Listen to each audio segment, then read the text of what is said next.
అసలు సిఐ అనే నారాయణ స్వామి అనే ఈ సిఐతో కనీసం ఎమ్మెల్యే కనీసం తటస్థ కూడా పడలేదు. కనీసం చూసిన దాఖలాలు కూడా లేవు వీళ్ళిద్దరూ. ఆ రోజు ఆయన ఉండేది వేరే లొకేషన్లో, గొడవలో వేరే లొకేషన్, టౌన్ మధ్యలో గొడవ జరుగుతా అంటే ఆయన ఉన్నాడు, టౌన్ మొదట్లో ఈయన ఉన్నాడు. అసలు ఆయన తటస్థపడలేదు.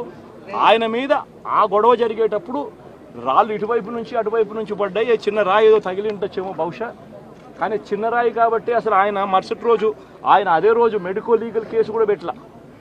అంటే ఎంత చిన్న ఘటన అది, జరిగిందో లేదో కూడా తెలియదు.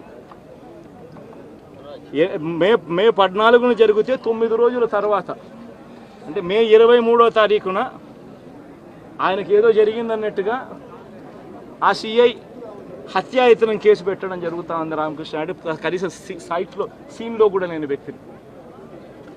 ఇది అన్యాయం కాదా అని అడుగుతా ఉన్నా. అసలు ఇన్సిడెంటే జరిగిందో లేదో కూడా తెలియదు ఆయనకి. ఏ మేర ఇన్సిడెంట్ నిజంగానే జరిగిందంటే మే 14న ఆయన జరిగిందంటే మే 15వ తారీఖునే మెడికో లీగల్ కేసు ఎందుకు పెట్టలేదు? 17వ తారీఖున సిట్ వేసింది కేంద్ర ఎన్నికల సంఘం. 17వ తారీఖు నుంచి 20వ తారీఖు వరకు పల్నాడు ఏరియాలో ఆ సిట్ బృందం తిరిగి ఇన్సిడెంట్ జరిగిన ప్రతి అంశం మీద రిపోర్ట్ ఇచ్చింది. ఆ రిపోర్ట్ ఇచ్చిన దాంట్లో, ఆ సిట్ ఇచ్చిన రిపోర్ట్లలో ఎందుకు ఈ అంశం రాలేదు? మరి ఈ రకంగా ఒక మనిషిని హత్యాయత్నం కేసు మీద బిగించడం ధర్మమేనా? ఇంకొక కేసు కూడా తన మీద హత్యాయత్నం కేసు పెట్టాడు. మే 13వ తారీఖున ఎన్నికల సమయంలో పాల్వాయి గేట్ అనే పోలింగ్ కేంద్రం దగ్గర తాను అక్కడికి వెళ్ళినప్పుడు జరిగిన ఘటన మీద అసలు ఎందుకు ఆ ఘటన జరిగింది?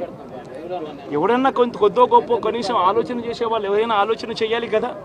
అక్కడ ఉన్న ఎస్సీలను, ఆ గ్రామంలో ఉన్న సామాజిక వర్గం వాళ్ళు గ్రామంలో ఉన్న బూతులు లేకపోయి ఓట్లు వేసే పరిస్థితి లేకుండా ఉన్నప్పుడు ఎమ్మెల్యే అక్కడికి ఆ గ్రామానికి వెళ్ళినప్పుడు ఎమ్మెల్యే ఆ పరిస్థితిని చూసి ఎస్పీకి 4 సార్లు 5 సార్లు 10 సార్లు ఫోన్ చేసినా కూడా ఎస్పీ రాని పరిస్థితిలో ఉన్నప్పుడు, కనీసం సిఐని ఎస్ఐని కూడా పంపించిన పరిస్థితిలో ఉన్నప్పుడు, అటువంటి బూత్లో, సెన్సిటివ్ బూత్లో కేవలం ఒకే ఒక్క హోంగార్డును పెట్టి బూతులు నడుపుతూ ఉన్నారు.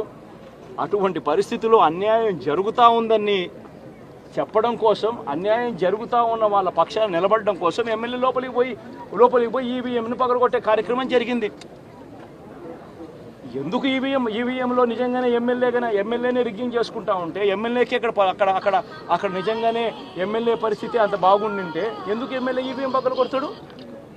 అక్కడ పరిస్థితి బాగలేదనే కదా, అన్యాయం చేస్తూ ఉన్నారనే కదా. అక్కడికి పోయినప్పుడు అన్యాయం చూశాడు కాబట్టే కదా ఈవీఎం పగలగొట్టాడు.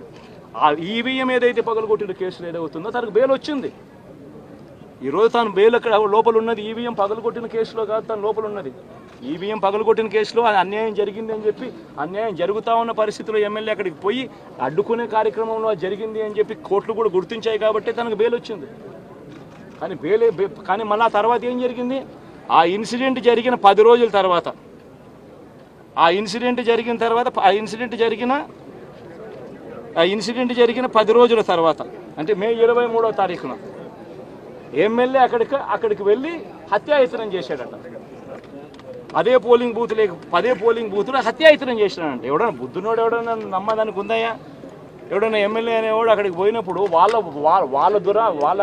వాళ్ళు చేస్తూ ఉన్న రిగ్గింగు, ఎమ్మెల్యే దానికి అడ్డుకునే కార్యక్రమం చేస్తూ ఉంటే ఎమ్మెల్యే అక్కడికి పోయి ఎమ్మెల్యే హత్యాయత్నం చేస్తాడా?